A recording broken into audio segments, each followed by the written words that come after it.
কিছু মানুষ থাকে যাদের আমরা কখনো পুরোপুরি বুঝতে পারি না।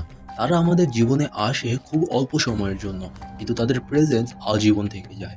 হয়তো সেই কারণেই বনলতা সেন শুধু একটা নাম না, এটা একটা অনুভূতি, একটা ক্লান্ত মানুষের শান্তি খোঁজার গল্প। আর বনলতা সেন এর ট্রেলার দেখে আমার ঠিক এমনটাই মনে হয়েছে। এটা হয়তো এমন একটা সিনেমা হতে যাচ্ছে যেটা মিস্ট্রি দিয়ে না, বরং নিঃশব্দ শূন্যতা দিয়ে আপনাকে ডিস্টার্ব করবে। ট্রেলার শুরু হয় খুব শান্ত একটা অ্যাটমসফিয়ার দিয়ে। কোনো লাউড ব্যাকগ্রাউন্ড মিউজিক নেই, কোনো ফোর্স ডায়ালগ নেই। শুধু কিছু মুখ, কিছু অসম্পূর্ণ কথা আর এমন একটা চোখ যেগুলো মনে হয় অনেকদিন ধরে ঘুমায় না। ধীরে, ধীরে বোঝা যায় এখানে শুধু একজন নারী ক্যারেক্টারের গল্প বলা হচ্ছে না, বরং এমন একজন মানুষকে খোঁজা হচ্ছে যাকে হয়তো বাস্তবে কখনো পুরোপুরি পাওয়া যায় না। মাসুমা রায়হান নাবিলাকে ট্রেলারে যতটা মিস্টেরিয়াস দেখানো হয়েছে, অনেস্টলি অনেকদিন পর কোনো বাংলাদেশি ক্যারেক্টারকে এত হন্টিংলি কাল্ম লাগলো। তার প্রেজেন্সে একটা স্ট্রেঞ্জ লোনলিনেস আছে। মনে হয় সে কিছু লুকিয়ে রাখছে, অথবা হয়তো সে নিজেই একটা স্মৃতি।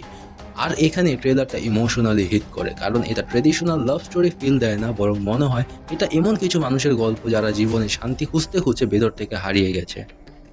সবচেয়ে ইন্টারেস্টিং ব্যাপার হচ্ছে ট্রেলার কখনো ক্লিয়ার করে না আসলে কি হচ্ছে, কিন্তু প্রতিটা দৃশ্য এমনভাবে এডিট করা হয়েছে যে অডিয়েন্স নিজেরাই মিনিং খুঁজতে শুরু করবে। সাসপেন্স অটোমেটিকলি ক্রিয়েট হবে। একটা লক রুম, অসম্পূর্ণ কিছু ডায়লগ, হঠাৎ সাইলেন্স, আর সেই এক line.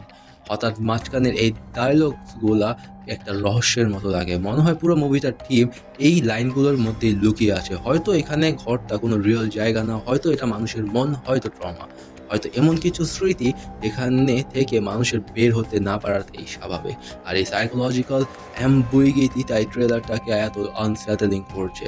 Honestly cinematography looks beautiful, কিন্তু এটা পোস্টকার্ড বিউটি না। এটা সেই ধরনের সৌন্দর্য যেটা দেখতে দেখতে ভেতরে একটা এমপ্টিনেস ফিল হয়। Dark frame, faded colour tone, slow camera movement সবকিছু মিলিয়ে পুরো ট্রেলারে একটা ড্রিম লাইক অ্যাটমসফিয়ার তৈরি হয়েছে। অনেক সিন দেখে মনে হয় আপনি কোনো সিনেমা না, বরং কোনো আনফিনিশড মেমোরি দেখছেন।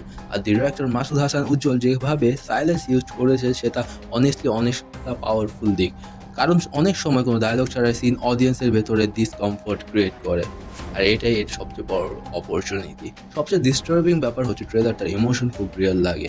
আমাদের জীবনে এমন অনেক মানুষ থাকে যাদের আমরা এক্সপ্লেন করতে পারি না। তারা রিলেশনশিপের মতো, আবার কমপ্লিটলি স্ট্রেঞ্জারের মতো। কিছু মানুষ শুধু একটা সময়ের জন্য আসে, কিন্তু তাদের অ্যাবসেন্স সারা জীবন থেকে যায়। আর মনে হচ্ছে বনলতা সেন ঠিক সেই ইমোশনাল এম্পটিনেস নিয়েই কথা বলবে। এটা হয়তো ট্রেলার না ট্র্যাডিশনাল সেন্সে, কিন্তু ইমোশনালি এটা অনেক বেশি টেরিফাইং হতে পারে। কারণ এখানে ভয় কোনো গোস্ট না, ভয় হচ্ছে লোনলিনেস, আনফিনিশড ফিলিংস। আর সেই মানুষগুলো যাদের আমরা কখনো পুরোপুরি ধরে রাখতে পারিনি। ট্রেলারের মধ্যে ফুল অ্যাটমসফিয়ার একটা রাজকীয় ভাইব দিচ্ছে। ইনফ্যাক্ট এর পোস্টারটা একটা রাজকীয় লুক ক্যারি করে। ট্রেলার দেখে মনে হচ্ছে বনলতা সেন মেস কমার্শিয়াল অডিয়েন্সের জন্য বানানো মুভি না।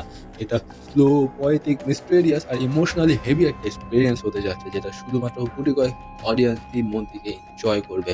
যারা symbolic story telling, psychological emotion আর আর্টিস্টিক সিনেমা ভালোবাসে, তাদের জন্য এই মুভি হিউজ সারপ্রাইজ হতে পারে।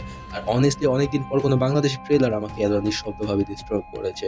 তো তোমাদের কাছে বনলতা সেন ট্রেলার কেমন লেগেছে? তোমরাও কি ফিল করছো যে এই মুভিটার ভিতরে অনেকটা ডিপার কিছু লুকিয়ে আছে? কমেন্টে অবশ্যই জানাও। আর এমন আরো সিনেম্যাটিক রিভিউ, মিস্ট্রি ব্রেকডাউন আর পোয়েটিক সিনেমা কনটেন্ট পেতে চ্যানেল সাবস্ক্রাইব অবশ্যই করবে। দেখা হচ্ছে পরবর্তী ভিডিও।